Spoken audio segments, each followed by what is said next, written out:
Dans cette vidéo, nous allons voir 4 conseils d'experts pour booster votre confiance en vous. Il faut commencer par dire que la confiance en soi a ses potentialités est essentielle lorsque nous voulons réussir n'importe lequel de nos objectifs.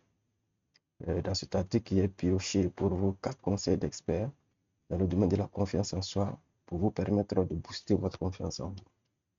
Le premier conseil nous vient de Christophe André. Christophe André est un grand expert psychiatre et auteur qui intervient dans la masterclass M2SH. Pour lui, notre manque de confiance vient de notre autocritique négative de nous-mêmes. En effet, nous sommes plus enclins à être moins sévères avec les autres dans nos critiques envers nous-mêmes. Nous avons tendance à être excessifs dans notre critique envers nous-mêmes et envers nos actions.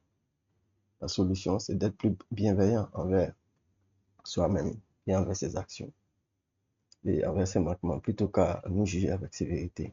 Il s'agit de nous dire que nous avons, nous aussi, le droit à l'erreur comme tout le monde. Désormais, lorsque vous ferez une erreur ou lorsque vous ferez face à un échec, soyez plus compréhensif à votre égard. Jugez-vous moins sévèrement que vous le faites d'habitude. Vous verrez que peu à peu, vous développerez une confiance en vous plus grande. Le deuxième conseil nous vient de Yves Gauthier, coach en confiance en soi, créateur du site Coach Emploi Teachable. Pour Yves Gauthier, nous devons savoir recevoir des compliments. Pour lui, très souvent, nous ne savons pas recevoir des compliments des autres. Lorsque les autres nous font des compliments, nous avons tendance à les recevoir du bout des lèvres. C'est comme si nous ne les méritions pas et cela a pour conséquence de saper notre confiance en nous et à nous rendre plus timides. Désormais, lorsque on vous fait des compliments, recevez-les de bon cœur en disant simplement un grand merci. Cela aura pour conséquence de renforcer votre confiance en vous et à vous sortir de la timidité qui n'est plus rien d'autre que la manifestation d'un manque de confiance en soi. Le troisième conseil, lui, nous vient d'un grand expert en matière de développement personnel. J'ai nommé M. Didier Pénissa du blog développementpersonnel.club.com.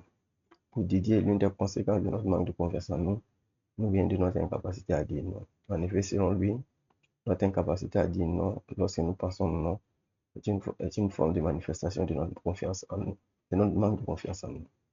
Par exemple, un ami vous demande un service qu'il ne vous est manifestement pas possible de lui rendre. Mais malgré cela, vous lui dites oui, et nous nous mettons donc dans une position inconfortable, alors qu'il aurait été plus simple de lui dire non et éviter cette situation. Et le quatrième et dernier conseil nous vient d'une grande experte en accompagnement personnel, j'ai nommé Nathalie Martin du site nathaliemartin.com. Nathalie Martin est coach en éveil de conscience auprès de tous, de tous ceux qui veulent une vie remplie de sens et d'abondance. Pour Nathalie Martin, la confiance en soi se construit sur le terrain. Ce n'est pas seulement en sachant comment avoir confiance en soi qu'on développe sa confiance en soi, mais en mettant en pratique tout ce qu'on a appris. Ne donc pas en lisant des dizaines et des dizaines de livres sur la confiance en soi ou en participant à des centaines de conférences ou de séminaires sur la confiance en soi qu'on devient confiant en soi.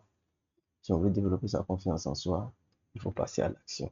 Seule l'action pourra nous permettre de booster notre confiance en nous. Alors, commencez par passer à l'action en vous inscrivant à notre mini-formation. Je vous remercie.